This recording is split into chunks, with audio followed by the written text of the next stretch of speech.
আসসালামু আলাইকুম। প্রিয় দর্শক, আলোচনার শুরুতে আমি আপনাদেরকে একটা পত্রিকা মানে দৈনিক প্রথম আলো, আমি দৈনিক প্রথম আলো থেকে আজকের 3টা শিরোনাম আপনাদেরকে আমি পড়ে শোনাব।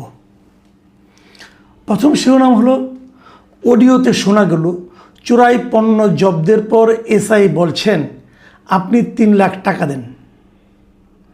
এই খবরটা নেত্রকোনার কলমাকান্দা উপজেলার, ওখানে কিছু চোরাই করে ভারতীয় কিছু প্রসাধনী নিয়ে আসছিল 2টা যুবক। পুলিশ সেটাকে ধরেছে এবং তারপর পুলিশের পক্ষ থেকে যুবকের আত্মীয় স্বজনের কাছে দর কষাকষি হচ্ছে যে আমাকে যদি আপনারা 3 লাখ টাকা দেন তাহলে আপনাদেরকে আমরা এটা ছেড়ে দেব।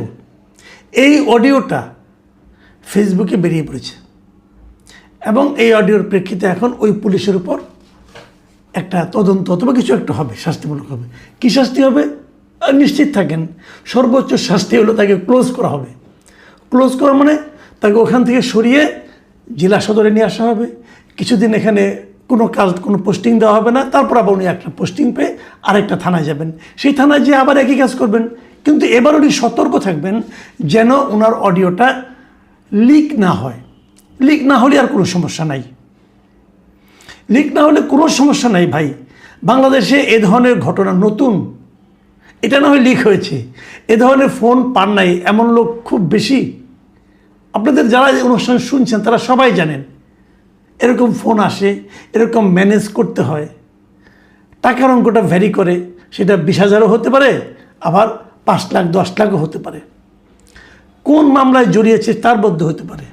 অনেক সময় হত্যা মামলা হয়, হত্যা মামলায় নাম আছে মনে করেন 120 জনের, তারা বললো যে আপনার নাম আছে 67 নম্বরে, আপনি যদি এত টাকা দেন তাহলে আপনার নামটা এখান থেকে সরিয়ে দেব, হয়ে যায়। এবং ওই নাম লেখার সময় ওই এলাকার কে কে টাকা দিতে পারবেন তাদের একটা তালিকা তাদের কাছে থাকে যে এই ফ্যামিলির লোকজনকে ঢুকালে টাকাটা পাওয়া যাবে, এবং ঢুকিয়ে তারপরে ফোন করা হয়। এই ধরনের ঘটনা নতুন কিছু নয় এই দেশে। একটা অডিও ক্লিপ পাওয়া গেছে বলে এটা নিউজ হয়েছে, নাহলে এটা কোনো নিউজও না। এটা থেকে আমরা কী পাই সে আলোচনায় আসছি। আমি আরেকটা নিউজ আপনার শিরোনাম পড়ে শোনাই। 3 হাসপাতাল ঘুরে 5 মাস বয়সী সন্তানের মরদেহ নিয়ে ফিরলেন মা বাবা। একই পত্রিকার মনসুরা হুসাইন এই রিপোর্টে লিখেছেন। খুবই টাচি রিপোর্ট, আমরা এগুলিকে হিউম্যান রিপোর্ট বলি, এবং খুবই আমি মনসুরা হুসাইনকে ধন্যবাদ দিতে চাই যে অত্যন্ত ভালো একটা রিপোর্ট আপনি করেছেন। একটা ফ্যামিলিকে ধরে, ভোলা থেকে একটা ফ্যামিলি কীভাবে ঢাকায় আসলো এবং বিভিন্ন হাসপাতাল ঘুরে ঘুরে শেষ পর্যন্ত ইউনিভার্সাল মেডিকেলে যে শিশু বাচ্চাটা মারা গেল, হামে মারা গেল। এটা আমার ধারণা আপনি একবার বললে দ্বিতীয়বার আর পড়তে পারবেন না, এতটা একটা আপনি আবেগ আপ্লুত হয়ে যাবেন। কিন্তু ঘটনাটা হলো এই যে হামে মারা যাচ্ছে, এটা 300 ক্রস করেছে আরও 2-1 দিন আগেই। এই জন্য কারো কোনো শাস্তি হবে না, এটা কোনো অপরাধ নয়। 300 শিশুর জীবনের কোনো মূল্য নাই। এটা কে করেছে? আমি প্রধানমন্ত্রীকে বলতে শুনেছি যে উনি একটা অনুষ্ঠানে বলেছেন, এক জায়গায় বলেছেন যে এই হামের যে শিশুদের মৃত্যু এটা ক্ষমার অযোগ্য অপরাধ। আমার শুনে খুব ভালো লেগেছে। তো যে অপরাধটা ক্ষমার অযোগ্য, সে অপরাধীকে ধরার কোনো চেষ্টা কি এই সরকার করছে? এই তারেক রহমানের সরকার করছে? তারেক রহমানকে তার সংশ্লিষ্ট লোকদেরকে বলছেন যে এই অপরাধের জন্য কে দায়ী সেটা খুঁজে বের করে আমাকে বলুন। উনি বলেছেন, উনি জানার চেষ্টা করেছেন। উনি এক জায়গায় ভাষণ দিয়ে বললেন যেটা ক্ষমার অযোগ্য অপরাধ। আমি আপনি খুশি হয়ে হাততালি দিলাম। যে বাচ্চাগুলি মারা গেল তাদের বাবা মা এই কথা শুনে শান্তি পাবেন। শান্তি পাবেন কখন? তবু শান্তি না, এটা তবু এক ধরনের সান্ত্বনা হতে পারে যখন ওনারা জানবেন সেই অপরাধী ব্যক্তিদেরকে সাজার আওতায় আনা হয়েছে, বিচারের আওতায় আনা হয়েছে। এরই মধ্যে আমরা জানতে পেরেছি যে এই ঘটনাগুলির জন্য হামের টিকা দেওয়া হয় না, এই জন্য হয়েছে। এবং হামের টিকা না দেওয়ার জন্য কারা দায়ী তাও মোটামুটি একটা ধারণা করা হয়েছে যে আওয়ামী লীগ সরকারের আমল থেকে এই সমস্যাটা শুরু হয়েছে। সবচেয়ে প্রকট আকার ধারণ করেছে অন্তর্বর্তীকালীন সরকারের আমলে। অন্তর্বর্তীকালীন সরকার টিকাগুলি কেনে নাই। কেন কেনে নেয় তারও একটা যুক্তি দেখলাম যে অধ্যাপক সাইদুর রহমান সাহেব উনি দিয়েছেন আমার কাছে এর চেয়ে হাস্যকর যুক্তি আমার জীবনে আমি শুনেছি কিনা আমার সন্দেহ। উনি টাকা বাঁচাতে গিয়েছেন, এখন টাকা বাঁচাতে যে 300 শিশু মারা গেছে। আপনার এই টাকার চেয়ে আপনি তো টাকা বাঁচিয়ে তো কিনতে পারেননি, তাহলে করলেনটা কি? আপনি ডাক্তার মানুষ, আপনি জানেন না যে চিকিৎসার ক্ষেত্রে সময়ের দাম কতটুকু? এটা আপনি জানেন না?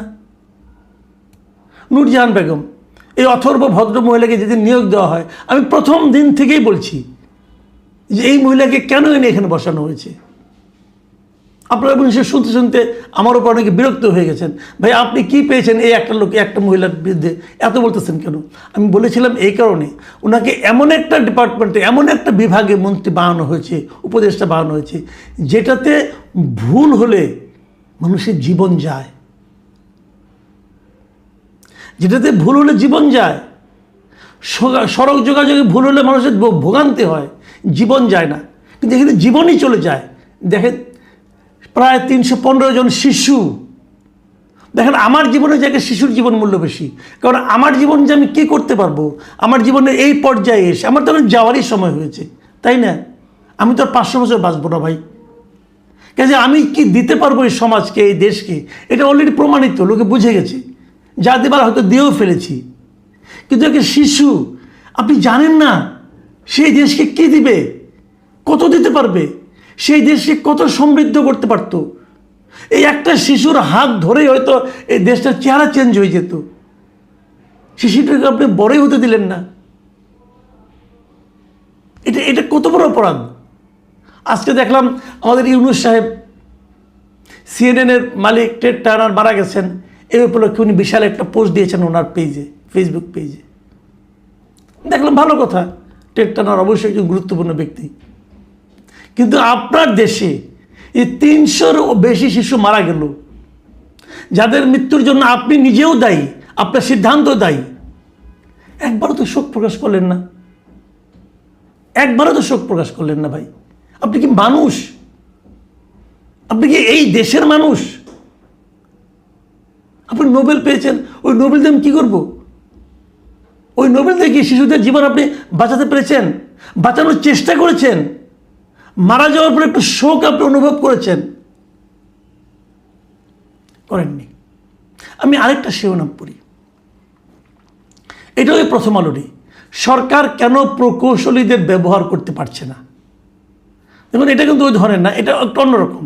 এটা কি বলছে যে এই সরকার তাদের ইশতেহারে যতগুলি পরিকল্পনার কথা বলেছে, বর্তমান সরকার বিএনপি সরকার, ওনার বক্তব্য হলো, এই লেখকের বক্তব্য হলো, তার 70% কাজের সঙ্গেই কোনো না কোনো প্রকৌশলী প্রয়োজন পড়ে। এবং উনি বলছেন যে এই সমস্ত পরিকল্পনা বাস্তবায়নে বিষয়ভিত্তিক প্রকৌশলীদের সরাসরি সম্পৃক্ততা এখনও প্রাতিষ্ঠানিকভাবে নিশ্চিত করা যায়নি। মানে উনি বক্তব্য হলো, যখন একটা প্রজেক্ট নেয়, যখন উনি সরকার প্রথম যায় আমরাদের কাছে, আমরা শুনে বলি কি হ্যাঁ স্যার কোনো সমস্যা নাই, এটা হয়ে যাবে, হ্যান হয়ে যাবে, তেন হয়ে যাবে বলে ফেলে, কিন্তু যখন বাস্তবায়ন করতে যায় তখন ওখানে যতগুলি আমলা আছে তত কিন্তু প্রকৌশলী নেই। বাস্তবায়নটা তো প্রকৌশলীদের করতে হবে, তাই না? আমাদের সমস্ত কাজকর্ম কিন্তু উন্নয়ন, এই দেশের উন্নয়নটা হলো মূল। রাস্তাঘাট বানাও, এই যে খাল খনন হচ্ছে, এই খাল খননটাও একটা প্রকৌশলের মধ্যে পড়ে কিন্তু। কারণ ওখানকার ডিসি বলতেছে খাল খনন করো, ওনার প্রকৌশল সম্পর্কে কী ধারণা আছে? কমন সেন্সে কথা বলে কিন্তু সবাই। তো সেইটা যে খালটা তো আপনি খনন করছেন, কোথায় খনন করছেন, এবং সেই খালের সঙ্গে কি নদীর কোনো যোগাযোগ আছে? খালের কাজটা কি? নদী দিয়ে পানিটা এখানে আসা, অথবা যখন বন্যা হবে বন্যার পানিটা এই খাল দিয়ে বেরিয়ে নদীতে চলে যাবে, আর শুকনোর সময় নদী দিয়ে পানিটা খালে ঢুকবে, খালের মুখটা আপনি বন্ধ করে দেবেন, পানিটা এখানে জমা থাকবে, শুকনোর সময় আপনি চাষাবাদে কাজ লাগাবেন, এই তো। তো যে খালগুলি কাটা হচ্ছে সেই খালগুলি কি নদীর সঙ্গে সংযুক্ত আছে কি নেই? না থাকলে নদীতে কি পানি আছে না নেই? অথবা খালগুলি কতদিন টিকবে, কিভাবে কাটলে খাল হবে, কিভাবে কাটলে খালটা টিকে থাকবে, এগুলো দেখবে কি? এগুলো দেখবে প্রকৌশলীরা। কিন্তু প্রকৌশলীদের সংযুক্ত না করে যে জিনিসটা হয় কি, আমলাদের দ্বারা এই কাজগুলি করানো হয়। আমলাদের প্রধান কাজ হলো জি হুজুর করা।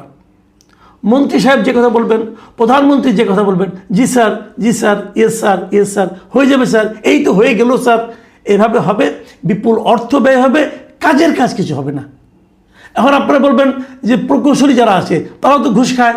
হ্যাঁ খায়, আপনাদের দেখেছি প্রশাসনে যে কয়টা বিভাগে সবচেয়ে বেশি ঘুষের লেনদেন হয় তার মধ্যে প্রকৌশলীদের হাতে একটা বড় অংশ যায়। ওনারাই ঘুষের মোটামুটি কম্পিটিশনে 1-2 আছে।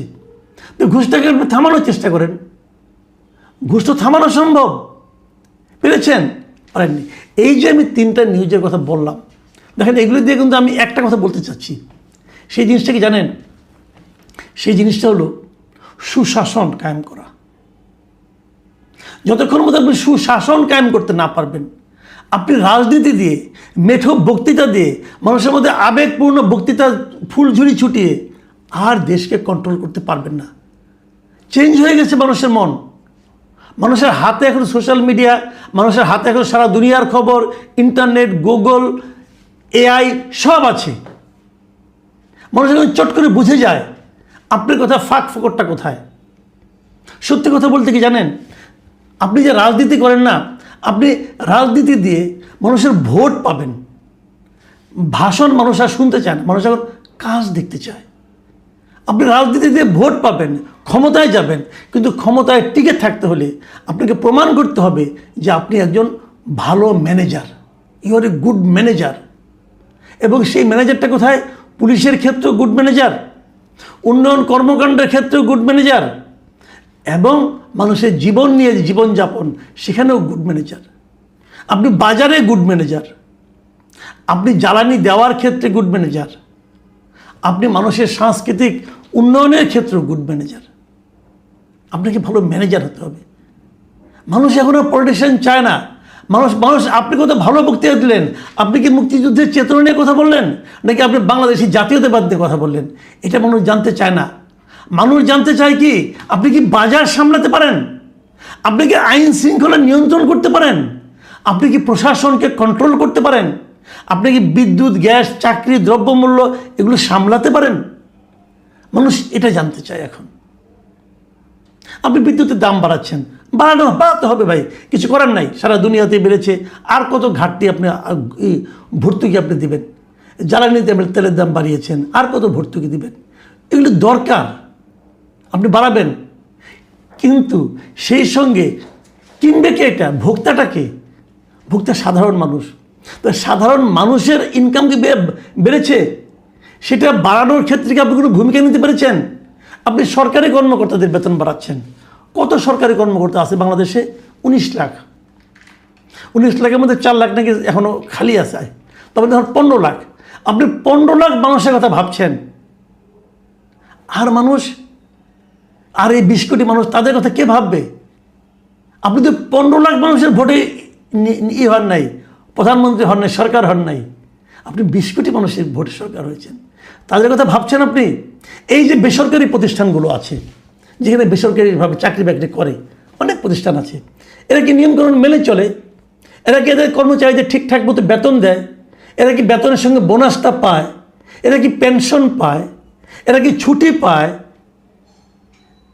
এগুলো কখনো খবর নিয়েছেন? নেননি। যখন আপনি খবর নিতে পারবেন যে প্রত্যেকটা বেসরকারি প্রতিষ্ঠান তারা ঠিকমতো বেতন পায় কিনা, ঠিকমতো ছুটি পায় কিনা, ঠিকমতো বোনাসটা পায় কিনা, এবং সেই বেতনটা ন্যূনতম বেতনের চেয়ে বেশি কিনা কম। আমরা গার্মেন্ট ফ্যাক্টরিতে বলি ওখানে একটা ন্যূনতম বেতন আছে।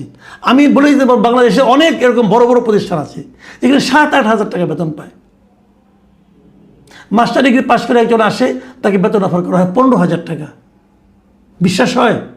নাহলে আমার সঙ্গে ব্যক্তিগতভাবে যোগাযোগ করেন, আমি দেখিয়ে দেব।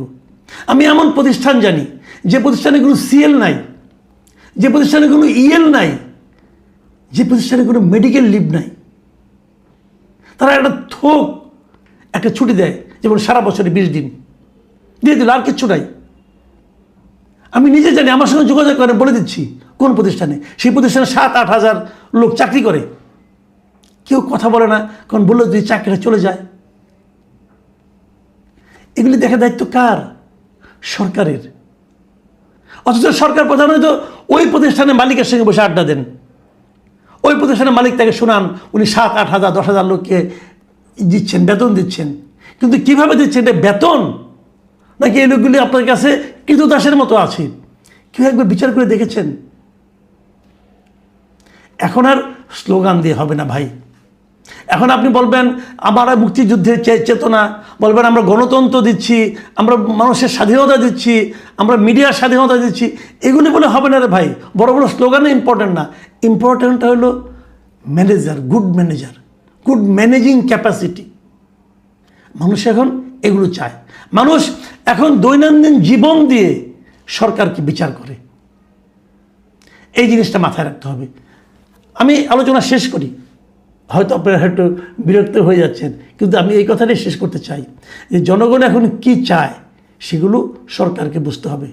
বাজার, ট্রাফিক, দুর্নীতি, নিরাপত্তা, প্রশাসনের আচরণ, আপনি যদি এই জায়গাগুলো ঠিক করতে না পারেন তাহলে মানুষ দ্রুত হতাশ হয়ে যাবে। পেরেছেন মব থামাতে, পেরেছেন পুলিশের দুর্নীতি কমাতে, পেরেছেন ঢাকা শহরের রাস্তাকে ঠিক করতে, পেরেছেন?